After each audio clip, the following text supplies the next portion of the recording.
Dear students, welcome to our YouTube channel Green Star and I am your host Dinesh Kumar.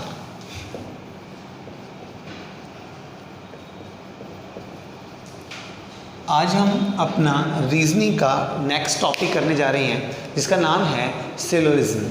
Syllogism मतलब क्या होता है? ये एक ग्रीक वर्ड है और इसका मेन हिंदी में अगर मैं ये बोलूँ कि न्याय मतलब एक संगत एक मतलब दो वर्ड्स हैं, दो पॉइंट्स हैं, उनके बीच में एक कनेक्शन बनाते हुए हमें क्या करना है, कुछ मतलब सिचुएशंस दी जाएंगी, उनको समझना है, उनके बारे में डीपली एनालाइज करना है और एक कंक्लूजन्स जो निकल के आएंगे हमारे सामने उनको हमने क्या करना है, समझना है, उनको पहचान करनी है उनकी। जैसे आपके क्वेश्चन के अंदर क्या दिए होते हैं, कुछ स्टेटमेंट्स दी होती हैं, कुछ स्टेटमेंट्स में आपको मतलब कुछ लाइन्स दी जाएंगी, कुछ मीनिंग बताए जाएंगे, उनको ध्यान में रखते हुए उन्हीं को 100% श्योर मानते हुए, ट्रू मानते हुए 100% उनसे कुछ कंक्लूजन्स दिए जाएंगे। आपको सिर्फ वो बताना है कि क्या कंक्लूजन उन स्टेटमेंट को फॉलो कर रहे हैं या नहीं, यानी कि आपको ये बताना है कि किस स्टेटमेंट का जो आंसर है वो सही है या नहीं है। मेन जो चीज़ आती है उसके कुछ कंसेप्ट्स हैं। अगर आप सिलोजिज्म की बात करें तो ये ग्रीक वर्ड है जिसका मतलब होता है कॉमन, मतलब कुछ कंसेप्ट्स आपको बताए जाएंगे, कुछ वर्ड्स आपको बताए जाएंगे, कुछ लाइंस आपको बताई जाएंगी, उनको ध्यान में रखते हुए, उनको कंसीडर करते हुए कुछ कंक्लूजन्स आपको दिए जाते हैं। बस आपने सिर्फ यही बताना है कि क्या वो कंक्लूजन उसको फॉलो कर रहे हैं, स्टेटमेंट को फॉलो कर रहे हैं। तो आपने सुना भी होगा असर्शंस और आपके रीजंस दिए जाते हैं। असर्शंस में आपको स्टेटमेंट दी जाती है, रीजंस उसी के कुछ रिजल्ट्स बताए जाते हैं, आपको एनालाइज करना है क्या वो उसे फॉलो करते हैं या नहीं करते हैं। ठीक है, उसके हिसाब से आपको ऑप्शंस दिए जाते हैं। जैसा कि आप देख रहे हो कि आपके पास यहाँ पर मैंने क्या है, कुछ टर्म्स लिखी हैं, कुछ बेसिक की कंसेप्ट्स लिखे हैं जो आपको पता होने चाहिए। सबसे पहले कहता है कि सिलोजिज्म में टर्म क्या होता है। टर्म क्या होता है? एक स्टेटमेंट आपको दी जाती है जिसमें मैं आपको बता रहा था, जैसे विनोद इज़ नाइस पर्सन। आपको एक स्टेटमेंट दी गई क्या कि विनोद क्या है, एक नाइस पर्सन है। तो यहाँ पर क्या है, विनोद एक टर्म है, नाइस अलग चीज़ है और पर्सन अलग है। मतलब तीन बातें यहाँ समझ में आ रही हैं हमें कि क्या पहली तो बात हो रही है किसकी, विनोद की बात हो रही है, दूसरा कि वो एक नाइस है और तीसरा वो एक पर्सन है। तो नाइस पर्सन विनोद है, ये चीज़ आपको पता चल रही है एक स्टेटमेंट के अंदर। तो अगर आप एक स्टेटमेंट के कुछ पार्ट्स बांट लेते हैं और कुछ टर्म्स को रिवाइज करते हैं तो टर्म्स हमारी हो जाती हैं ये वाली। ठीक है, दूसरी चीज़ें आपको क्या रखना है वो है कॉन्ट्राडिक्टरी आइटम्स क्या होती हैं। जैसे जो टर्म्स क्या होती हैं, दोनों होती हैं एक दूसरे की बिल्कुल अपोजिट होती हैं। ठीक है ना, ये दोनों क्या होती हैं, एक दूसरे की बिल्कुल अपोजिट होती हैं। वो तो आपकी चलिए तो कॉन्ट्रारी होगी, ये कहते हैं दोनों एक साथ नहीं हो सकती, या तो ट्रू होगा या क्या होगा, फॉल्स होगा। दोनों में एक चीज़ हो गया, पॉसिबिलिटीज़ अलग चीज़ें होती हैं, ट्रू और फॉल्स अलग चीज़ होती है। सेम ऐसा ही कॉन्ट्रारी आइटम्स होती हैं हमारी डे एंड नाइट, ये दोनों एक साथ नहीं हो सकते, या तो भाई दिन होगा या तो क्या होगी, रात होगी, दोनों चीज़ें एक साथ नहीं हो सकती हैं। ठीक है, ऐसे ही होती है कुछ डेफाइंड आइटम, मतलब जो डिफाइंड है। डेफिनेट क्या है आपका, सन है, मून है, ये तो डेफिनेट है। अब सूरज का क्या होता है, सूरज जैसा कोई लग रहा है तो मतलब वो अलग हो गया ना। मेन चीज़ क्या है, सूरज से अपने आप में कंप्लीट है, डिफिनेट है, एक टर्म है। एक होता है इनडिफिनेट टर्म कि मतलब जिसमें आपको मतलब रियल बात का पता नहीं चल रहा, आप थोड़े कन्फ्यूज्ड हैं कि आपको पता नहीं चल रहा कि उसके आप क्या बताना चाह रहे हैं। जैसे एनी बॉय, अब इतने सारे बॉयज़ में से कोई भी एक बॉय हो सकता है, तो ये क्या है, डिफाइन नहीं किया गया। एनी गर्ल, कोई भी एक लड़की, कोई भी एक लड़का, अब इतनी भीड़ में से कोई एक लड़का ढूंढना हो तो आपको ये पॉसिबिलिटी क्या होती है, 0% हो जाती है यहाँ पर, तो वो इनडेफिनेट टर्म हो जाती हैं आपकी। ठीक है, तो ये टर्म्स आपको पता होनी चाहिए। दोबारा बता देता हूँ मैं आपको कि Vinod is a nice person, तो क्या हो गया, विनोद अलग से एक टर्म हुई, नाइस अलग टर्म हुई और पर्सन अलग टर्म हुई। तो इनका तीनों का क्या है, एक रिलेशन बताया गया है आपकी टर्म के अंदर। दूसरा कॉन्ट्राडिक्टरी आइटम हमारी जो एक दूसरे की आइटम है, बिल्कुल एक दूसरे को मिल करके आपको बनाई गई है। जैसे ट्रू का बिल्कुल अपोजिट क्या है, फॉल्स होता है, तो मतलब दोनों का रिलेशन हुआ। कॉन्ट्रैरी में बिल्कुल अपोजिट वर्ड्स, जैसे दोनों एक साथ जो हो नहीं सकते, डे और नाइट हो गया आपका। डिफाइन, जो बिल्कुल आप अच्छे से डिफाइन कर सकते हो, डेफिनेटली कुछ ना कुछ टर्म ये हैं, जैसे सन एंड मून हो गया, अर्थ हो गया। ठीक है, और इनडेफिनेट टर्म्स होती हैं हमारी जो जिसको आप डिफाइन ना कर पाओ, जैसे हमारी एनी बॉय, एनी गर्ल, कोई भी लड़का और कोई भी लड़की हो सकती है। तो अब कितनी सारी लड़कियों में से किसको डिफाइन कर रहे हो आप, कुछ भी कंफर्म नहीं है, तो ये हो जाती है इनडेफिनेट टर्म्स। तो ये कंसेप्ट्स हैं, पहले आपको इनके बारे में पता होना चाहिए ताकि आप क्या कर सकें, सिलोजिज्म को सॉल्व कर सकें। ठीक है, अब बात करते हैं आगे हमारा नेक्स्ट पॉइंट। नेक्स्ट स्टेप पर बढ़ते हैं हम। हमारे पास क्या है, कुछ स्टेटमेंट्स होती हैं जो आपको गिवन होती हैं, कुछ स्टेटमेंट्स आपको दी जाती हैं और उन्हीं स्टेटमेंट के बेस पर आपको क्या करने होते हैं, कुछ कंक्लूजन्स दिए होते हैं, उनमें से पहचान करनी होती है कि क्या वो स्टेटमेंट को बिल्कुल वेरीफाई करते हैं या नहीं। तो आइए सबसे पहले स्टेटमेंट को पढ़ने का तरीका देखते हैं। तो स्टेटमेंट में आपसे जो पूछे जाते हैं वो क्या है, हमारे टोटल 4 रूल्स हैं। रूल नंबर 1, पहला रूल हमें क्या कहता है, ऑल ए आर बी। देखिए लास्ट लेक्चर में मैंने आपको वेन डायग्राम करवाए थे और वेन डायग्राम की हेल्प से हम क्या कर सकते हैं, इसे सॉल्व कर सकते हैं, बहुत आसानी से हम इसे सॉल्व कर सकते हैं। देखिए कैसे, इसने बोला हमें कि ऑल ए आर बी, मान लीजिए ये जो बॉक्स देख रहे हो ये किसके लिए है आपका, ये ए के लिए है। इसने बोला ऑल ए आर बी, यानी कि क्या है, सारे ए इसमें आते हैं, बी के अंदर लाई करते हैं। तो इसके लिए क्या बनेगा आपका वेन डायग्राम, ये इस तरह से बनेगा, ऑल ए आर बी। तो बिल्कुल आसान सा, बिल्कुल सिंपल सा तरीके से आपने ये डिफाइन कर दिया, एक डायग्रामेटिकल प्रेजेंटेशन दे दी वेन डायग्राम बनाकर, क्या कि ऑल ए क्या है, बी हैं, ऑल ए आर बी। तो इसके लिए क्या बनेगा, इस तरह से वेन डायग्राम बनाएंगे, बाद में आपको कुछ कंक्लूजन दिए जाएंगे, फिर हम उनको इससे क्या करेंगे, वेरीफाई करेंगे।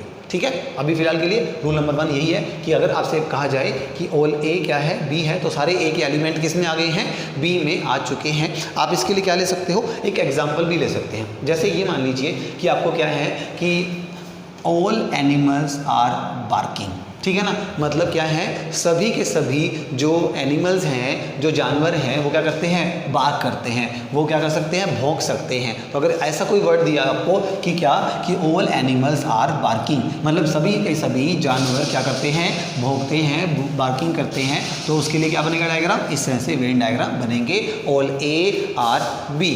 तो ये आप इजीली बना सकते हैं। तो ये बहुत आसान है, पहला रूल हमारा। फिर आते हैं हमारे नेक्स्ट रूल पे, रूल नंबर 2। इसमें लिखा है no A are B, it means यहाँ पर ए का बी के साथ कोई रिलेशन नहीं है। तो सिंपल सी बात है, ये बोल रहा है नो ए आर बी, तो दोनों ए और बी क्या है, दोनों एक दूसरे से बिल्कुल अलग अलग बनेंगे, ए अलग होगा और बी बिल्कुल अलग होगा। तो सेकंड रूल के अकॉर्डिंग क्या हो गया हमारा, कि भाई नो ए आर बी, ए का बी के साथ यहाँ कोई रिलेशन नहीं है। तो अगर मैं ये बोल देता कि नो एनिमल आर बार्किंग, कोई भी ऐसा जानवर नहीं है जो क्या करता है, बार्क करता है, तो ऐसे में आपका बन जाएगा नो ए आर बी, कोई एनिमल ऐसा नहीं है जो क्या करेगा, बार्क मतलब भौंकना, और ऐसे में कोई भी एनिमल अगर नहीं भौंक रहा है तो ऐसे केस में आपके दो अलग अलग दो वेन डायग्राम बन जाएंगे। इसका मतलब ये है कि ए का बी के साथ कोई रिलेशन नहीं है। अगर ए सारा का सारा बी के अंदर आ जाता है तो ऐसा रिलेशन बन जाता, बट ए जब का रिलेशन ही नहीं है बी के साथ, तो इस तरह से अलग आ जाएगा कि भाई कोई भी एनिमल है वो बार्क नहीं करता है। क्लियर हुआ आपको। नेक्स्ट पॉइंट देखते हैं, रूल नंबर 3 की तरफ चलते हैं। रूल नंबर 3 क्या कहता है, सम ए आर बी, मतलब कुछ ही ऐसे एनिमल्स हैं जो क्या करते हैं, बार्क करते हैं, जो क्या करते हैं, भौंकते हैं। तो आप क्या करोगे, कुछ एनिमल हैं भौंकने वाले, तो क्या करेंगे, ए आ गया हमारे पास, कुछ एनिमल्स क्या करते हैं, बार्क करते हैं, तो क्या होगा, एक हमारे पास आ जाएगा बी, तो ये आ गया बी। तो देखो ए और बी में कुछ वर्ड्स हैं जो कॉमन आते हैं, कुछ चीज़ें कॉमन आ रही हैं, तो ये वही हैं, कौन है भाई, ये वही सम एनिमल्स हैं जो क्या करते हैं, बार्क करते हैं। आपको देखो दोनों के बीच में एक रिलेशन है, मतलब ए का कुछ पार्ट जो है वो बी में मिला हुआ है, यानी कि सभी एनिमल तो नहीं, बट हम कह सकते हैं कुछ एनिमल्स हैं जो क्या करते हैं, बार्क करते हैं, जैसे हमारे कुत्ते, डॉग्स, तो डॉग्स क्या करते हैं, बार्क करते हैं ना, तो ऐसे में हम कह सकते हैं कि एनिमल का कुछ पार्ट है जो क्या करता है, बार्क करता है। तो लिख दिया हमने सम ए आर बी, तो इस तरह से हम उसको डिवाइन कर सकते हैं। नेक्स्ट पॉइंट है हमारा रूल नंबर 4। रूल नंबर 4 हमारा क्या कहता है, वो कहता है सम ए आर नॉट बी।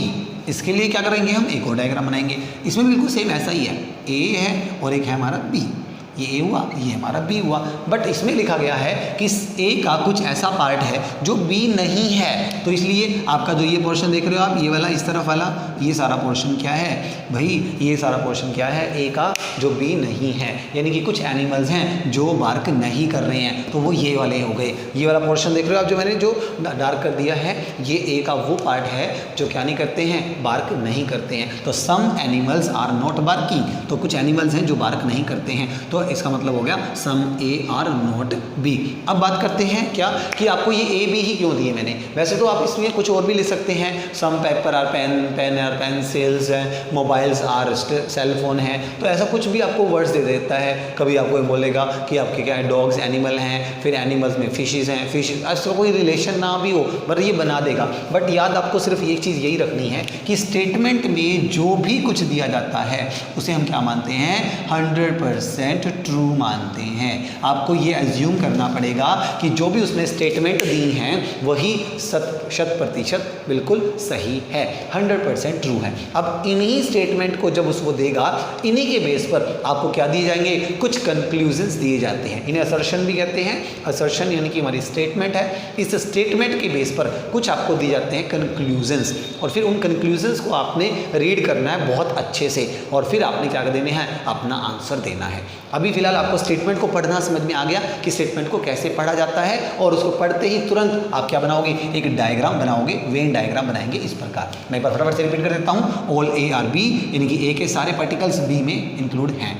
दूसरा है नो ए आर बी, ए के कोई पार्टिकल बी से जुड़ता ही नहीं, कोई रिलेशन ही नहीं है भाई, तो बिल्कुल अलग अलग दो वेन डायग्राम बनेंगे। सम ए आर बी, ए का कुछ पार्ट बी में है, तो सम ए बी में है तो वो पार्ट कौन सा है, ये बीच वाला है जो दोनों में कॉमन है। नेक्स्ट है हमारा सम ए आर नॉट बी, यानी कि ए का कुछ पार्ट है जो बी में बिल्कुल भी इंक्लूड नहीं है, वो इस तरफ का जो बच गया है, तो ये पोर्शन इस तरह से बनाया जाता है। आप अच्छे से पहले वेन डायग्राम बनाएंगे, जब वेन डायग्राम बना लोगे स्टेटमेंट को ध्यान में रखते हुए, तब आप क्या करेंगे, उनके कंक्लूजन्स की तरफ बढ़ेंगे। अब बात करते हैं कंक्लूजन्स के भी मैंने कुछ टाइप्स हैं वो लिख दिए हैं जो आपके मोस्टली पूछे जा सकते हैं। बस ये मैक्सिमम है, टोटल 7 तरह के हैं आपकी पॉसिबिलिटीज़ जो हो सकती हैं आपके रिजल्ट्स को लेकर के। तो रिजल्ट्स में देखो सबसे पहले इसने क्या लिखा, पहले बोलता है रिजल्ट में क्या पूछेगा, अगर आपको इनमें से कोई भी 2 चीज़ दे दी या 3 चीज़ दे दी, कोई भी रूल के अकॉर्डिंग इनमें से कोई भी स्टेटमेंट आपको देता है, आप पहले उसका क्या बनाएंगे, वेन डायग्राम बनाएंगे। तब उसका रिजल्ट देखें तो उसमें आपसे पूछा जाएगा all A R B.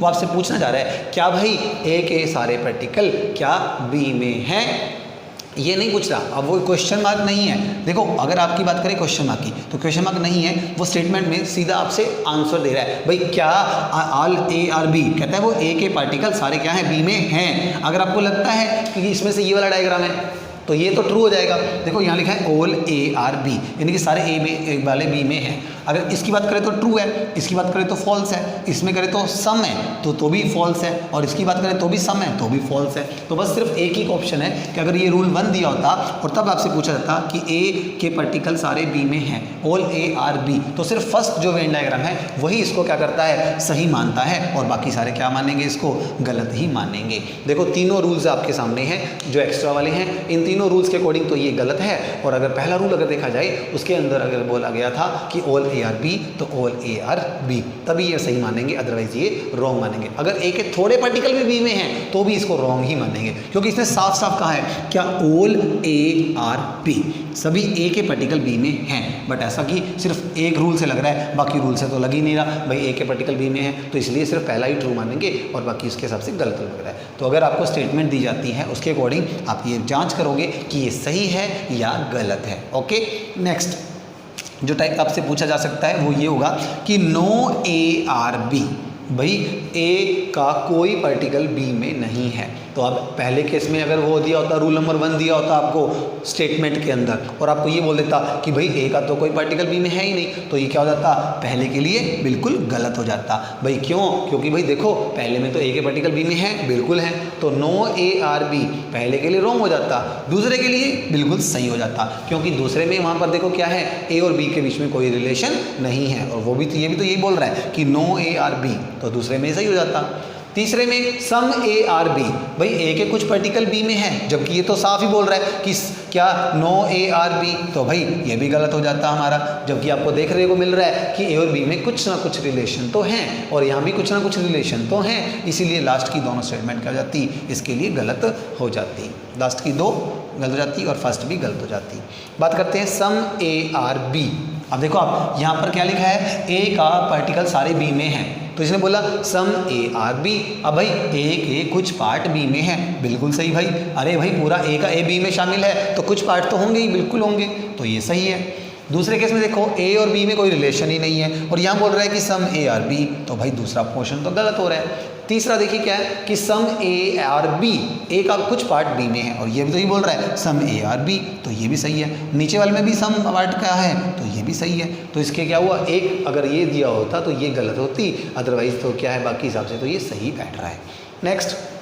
Next case आपको दिया गया वो है सम ए आर नॉट बी, और वो आपको देखने को मिल रहा है किसमें, सम ए आर नॉट बी।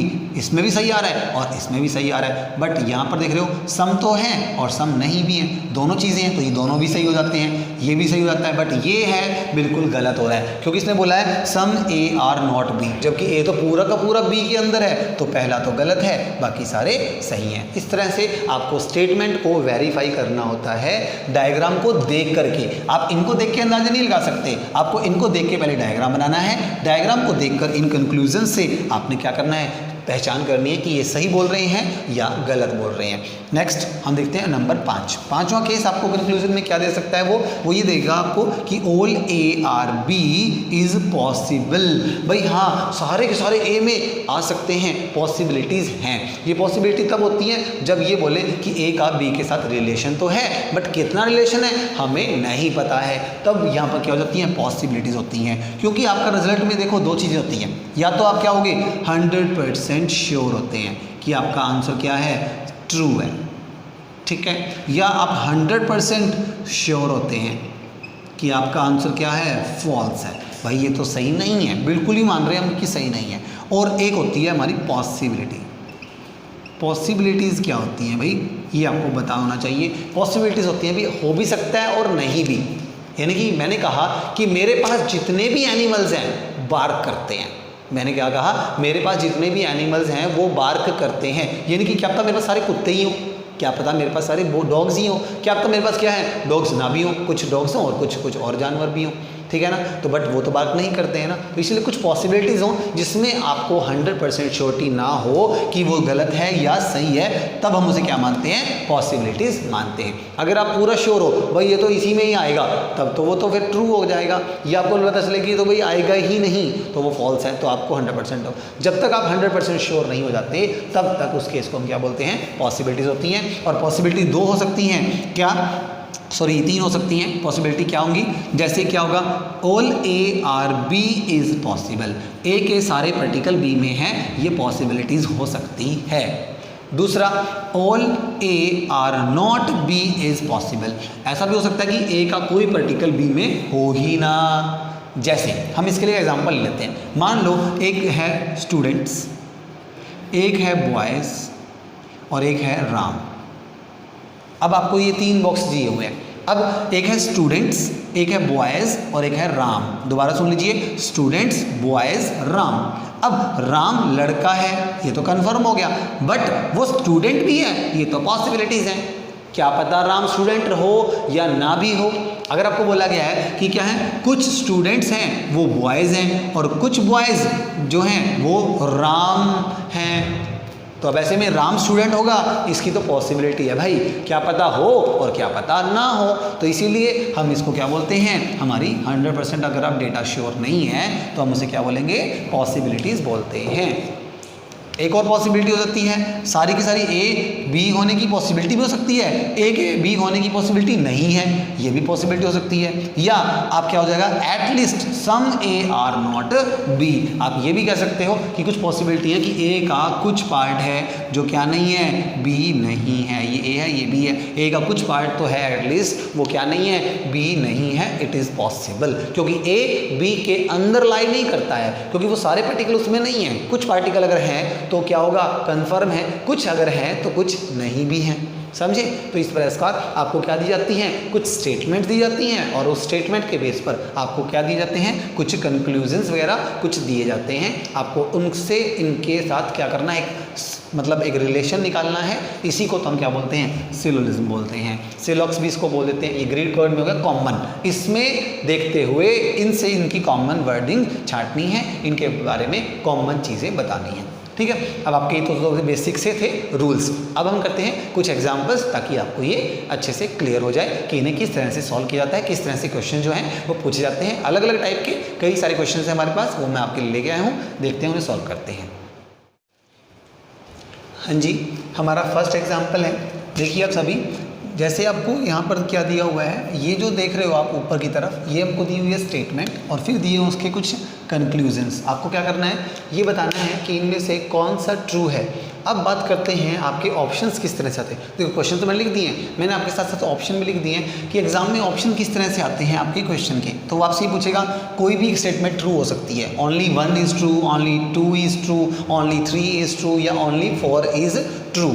ठीक है, इस तरह से हो सकता है। या आपको यूँ बोलेगा 1 and 2 इज़ ट्रू, या 2 and 3 इज़ ट्रू, या 1 and 4th इज़ ट्रू।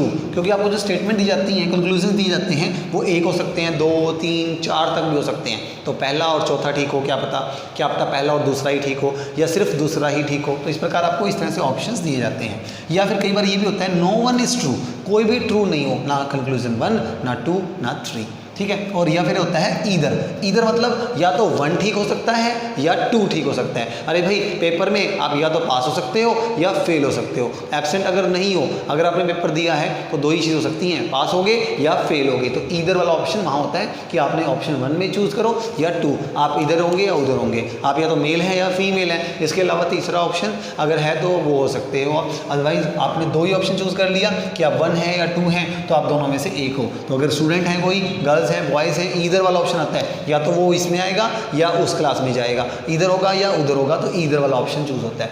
इस तरह से आपको कुछ ऑप्शन दिए जाते हैं, आपको ऐसे ऑप्शंस में से अपना आंसर जो है टिक करना होता है। अब क्वेश्चन किस तरह के होते हैं आइए वो देख लेते हैं। जैसे आपके क्वेश्चन में स्टेटमेंट दी जाती है, असर्शन दिया गया है आपको, all cabins are rooms and all rooms are building. अब आपको क्वेश्चन को सॉल्व करना कैसे है, आपको इनको देखते हुए आपको एक वेन डायग्राम बनाना होता है। हाँ जी, इसने बोला ऑल कैबिन्स आर रूम्स, तो मतलब जो कैबिन हैं वो सारे के सारे क्या हैं, रूम हैं। तो मैंने क्या कर दिया, रूम के लिए आर लिख दिया, कैबिन के लिए क्या लिख दिया, सी लिख दिया। तो यहाँ पे सिंपल सी बन गई बात, क्या जो सारे कैबिन्स हैं वो क्या हैं, रूम्स हैं। तो ये इसका वेन डायग्राम बनेगा। अगले के लिए क्या बोला इसने, ऑल रूम्स आर बिल्डिंग, जो ये रूम्स हैं सारे की सारी क्या बन गई, बिल्डिंग में आ गए। तो मतलब ये बिल्डिंग के अंदर आ गए। तो आपका डायग्राम जो होगा वो कुछ इस तरह से बनेगा, जो आपका क्या है, कैबिन है वो रूम के अंदर है और जो सारे रूम हैं वो बिल्डिंग में है। तो इस तरह से आपका ये वेन डायग्राम बनेगा। अब देखते हैं इनकी स्टेटमेंट क्या है। स्टेटमेंट इसने बोली है number 1, all buildings are rooms. कहता है कि जो सारी बिल्डिंग है सारी की सारी वो क्या है, रूम है। अरे भाई नहीं, ऐसा नहीं है। देखो रूम का जो पोर्शन है मैं उसे डार्क कर रहा हूँ, देखो ये है रूम, ये जो देख रहे हो आप, ये मैंने जो ब्लैक किया है, शेडेड किया है, ये रूम है। और जो बाकी जो पोर्शन बच गया है ये क्या है, बिल्डिंग के लिए है। अब आपको ये कह रहा है कि ऑल कैबिन्स आर बिल्डिंग। जब आपको ये बोल रहा है दूसरे ऑप्शन में, पहले में तो इसने सीधा सा बोला था ना कि ऑल बिल्डिंग्स आर रूम, अब इसने बोला सारी की सारी बिल्डिंग क्या है, रूम है। बट आप देख रहे हो बिल्डिंग का जो ये वाला पोर्शन जो मैंने रेड किया है ये रूम नहीं है। इट मीन्स जो पहला आपका जो कंक्लूजन है वो गलत हो जाता है। सारी बिल्डिंग क्या नहीं है, रूम नहीं है। जो ये पोर्शन देख रहे हो आप रेड वाला, ये क्या नहीं है, रूम नहीं है। तो भाई ये तो गड़बड़ हो गया, पहला ऑप्शन हमारा गलत आ रहा है। नेक्स्ट देखिए दूसरे वाला, ऑल कैबिन्स क्या है, आर बिल्डिंग। सारी की सारी क्या है आपकी जो कैबिन्स हैं वो क्या है, बिल्डिंग है। अब देखो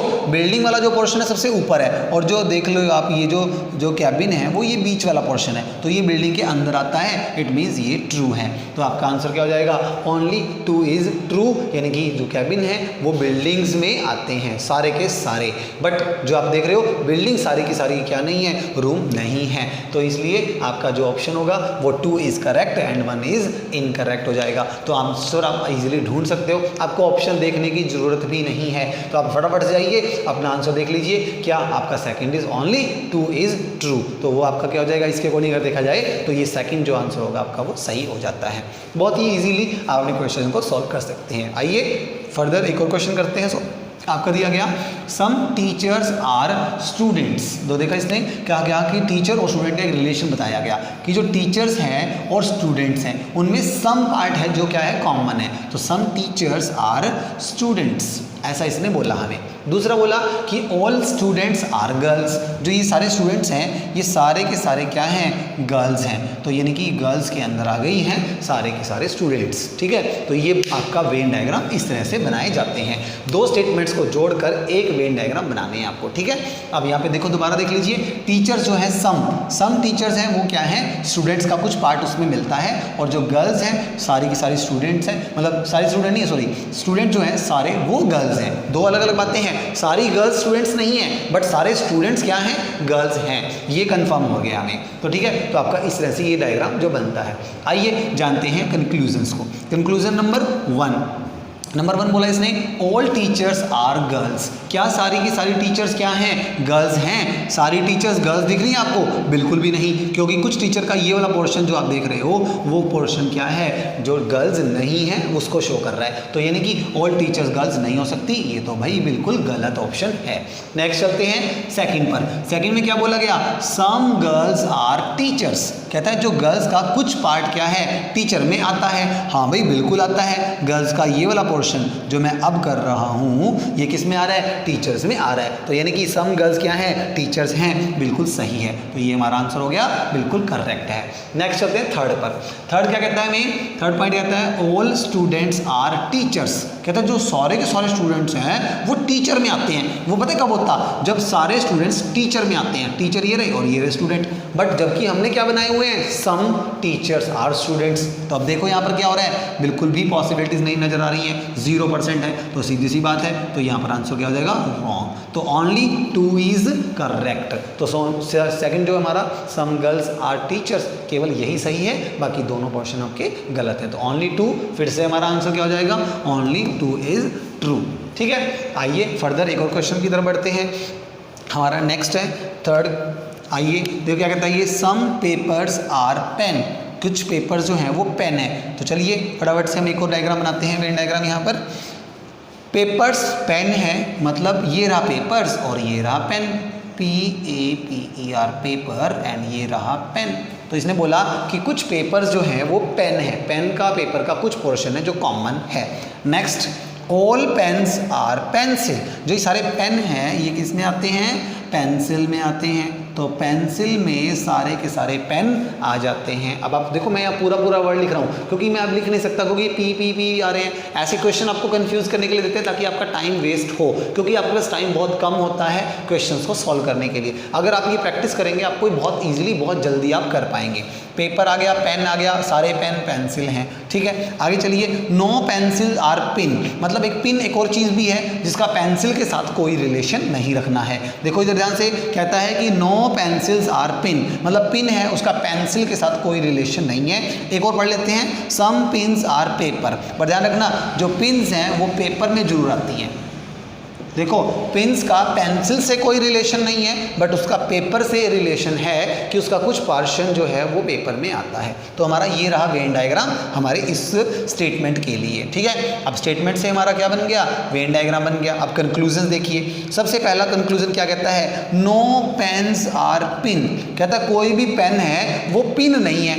ये जो रहा पेन, देखो ये रहा पेन, ये रहा पेन और ये रही पिन, और इन दोनों में कोई कॉमन नहीं है। और ये भी तो ये कह रहा है नो पेन आर पिन, तो मतलब ये क्या हो गया, बिल्कुल सही हो गया कि पेन और पिन में कोई भी चीज़ कॉमन नहीं है। Next, some pins are pen. कहता है कुछ पिन का हिस्सा है वो पेन है। देखो अब या तो ये हो सकता है या तो ये हो सकता है। अगर दोनों होते तो, बट यहाँ पे पॉसिबिलिटी दिख ही नहीं है, दोनों कॉमन कुछ है ही नहीं। पॉसिबिलिटी बिल्कुल 0% है, क्योंकि जब पेंसिल पिन नहीं हो सकती तो पेन कैसे हो सकती है। इसीलिए बात यही आ गई आपकी कि आपका दूसरा जो पोर्शन है वो गलत हो जाता है कि सम पिन्स आर पेन। अरे पिन्स और पेन में तो कोई रिलेशन ही नहीं है, तो आप कैसे मान सकते हो। इसीलिए नो पेन आर पिन ये सही है और ये गलत है। तो ओनली 1 इज ट्रू और ये आपका आंसर हो जाएगा। आइए लास्ट क्वेश्चन एक और कर लेते हैं ताकि आपको अच्छे से प्रैक्टिस हो जाए आपकी। आप ज़्यादा से ज़्यादा इसकी प्रैक्टिस करें, क्वेश्चंस को ज़्यादा से ज़्यादा करके देखें, बस आप इसमें परफेक्ट हो जाएंगे। आपको लिखा गया ऑल बल्ब्स आर लाइट, यानी कि ये जो बल्ब हैं हमारे, ठीक है ना, जितने भी हमारे बल्ब हैं सारे के सारे क्या हैं, लाइट हैं। ठीक है, ये लाइट हो गया हमारा। जो बल्ब है हमारे सारे के सारे क्या हैं, लाइट्स हैं। तो बल्ब्स इज लाइट्स। ठीक है, अगला बोला सम बल्ब्स आर ट्यूब्स। अब कुछ बल्ब हैं वो क्या हैं, ट्यूब हैं। अब कुछ बल्ब ट्यूब हैं तो इट मीन्स क्या है, यहाँ आएगा ये पोर्शन। क्यों भाई, मैं बताता हूँ आपको कैसे। ट्यूब्स, ठीक है। सम बल्ब्स आर ट्यूब्स। अब बल्ब का कुछ हिस्सा ट्यूब में आता है, तो अब देखो लाइट का भी कुछ हिस्सा क्या आ गया, ट्यूब में आ गया। बट कुछ ऐसी ट्यूब हो सकती हैं जो लाइट नहीं है। देखो इसमें ये नहीं लिखा कि सारे ही बल्ब क्या हैं, ट्यूब्स हैं, और सारे ही बल्ब क्या हैं, लाइट हैं, ऐसा तो नहीं लिखा। बट सिर्फ बल्ब बल्ब के लिए लिखा है, तो इसने तो हमने क्या मान लिया, सारे बल्ब क्या हैं, लाइट तो हैं, बट जो ट्यूब्स हैं वो क्या हैं, कुछ बल्ब हैं, कुछ लाइट हैं, और कुछ क्या है जो ऐसी हैं, ट्यूब ऐसी हैं जो बल्ब भी नहीं है और लाइट भी नहीं है। ये ध्यान रखना ये चीज़, क्योंकि यहाँ पर पॉसिबिलिटीज आ रही हैं। पॉसिबिलिटी मतलब ये इसमें सिर्फ कुछ वाला है, जब भी कुछ बोले तो कुछ पोर्शन ही देना है, बाकी पोर्शन उसका अलग भी रख लेना है। आइए अब कंक्लूजन की तरफ बढ़ते हैं। कंक्लूजन क्या कहता है, फर्स्ट कहता है कि ऑल ट्यूब्स आर लाइट। कहता है जो ट्यूब्स हैं, ऑल ट्यूब्स क्या हैं, लाइट हैं, सारी नहीं है भैया। ये देखो पोर्शन बच गया है, कुछ पोर्शन ऐसा है जो क्या नहीं है, लाइट नहीं है। तो ये कैसे सही हो सकता है, ये तो बिल्कुल गलत हो रहा है। नेक्स्ट चलते हैं, नो ट्यूब्स आर लाइट। कहता है कोई भी ट्यूब लाइट नहीं है। अरे ऐसा हो ही नहीं सकता, जब सारे बल्ब लाइट हैं तो कुछ ट्यूब बल्ब हैं, तो नॉर्मल सी बात है कुछ ट्यूब भी क्या हो गई, लाइट हो गई। तो ये भी पॉसिबिलिटी खत्म हो जाती है, जीरो हो गई है। ठीक है, सम ट्यूब्स आर लाइट। इसने बोला कि कुछ ट्यूब्स हैं वो लाइट हैं, बिल्कुल है। देखो ये रहा ट्यूब का वो पोर्शन जो क्या है आपका इस बॉक्स के अंदर आ रहा है, वो सारी क्या है, हमारी लाइट सी तो हैं। इट मीन्स ये जो ऑप्शन हो जाएगा हमारा वो ट्रू हो जाएगा। तो ओनली 3 पोर्शन इज करेक्ट। तो ये हो जाएगा हमारा तीसरे के लिए, चौथे के लिए आंसर हो जाएगा थर्ड। तो इस प्रकार आपको कुछ क्या दी जाती हैं, स्टेटमेंट दी जाती हैं, कुछ कंक्लूजन दिए जाते हैं। आप स्टेटमेंट को देखकर पहले क्या बनाएंगे, अपना वेन डायग्राम तैयार करेंगे। उसके बाद आप ऑप्शंस को देखते जाइए, आपको जो सही लगता है उस पर टिक कर दें और जो फॉल्स लग रहा है उस पर क्रॉस कर दें। इस प्रकार आपको पता चल जाएगा कि कौन सी स्टेटमेंट ट्रू है। आपकी एक से ज़्यादा स्टेटमेंट भी ठीक हो सकती हैं, 2 भी ट्रू हो सकती हैं। होप आपको ये टॉपिक बिल्कुल अच्छे से क्लियर हो गया होगा। कुछ एग्जाम्पल्स आपने कर लिए, तो सिलोजिज्म का आपका ये टॉपिक आज हम यहाँ कंप्लीट कर रहे हैं। Thank you students. और वीडियो को ज़्यादा से ज़्यादा लाइक करें और अपने फ्रेंड्स के साथ, फैमिली के साथ शेयर करना ना भूलें। और अगर अभी तक आपने चैनल सब्सक्राइब नहीं किया है तो ग्रीन स्टार हमारा जो चैनल है उसे सब्सक्राइब जरूर कर लें, ताकि आने वाली वीडियोस आप तक सबसे पहले पहुंच पाएं, और बेल आइकन पर क्लिक जरूर कर लें। Thank you students.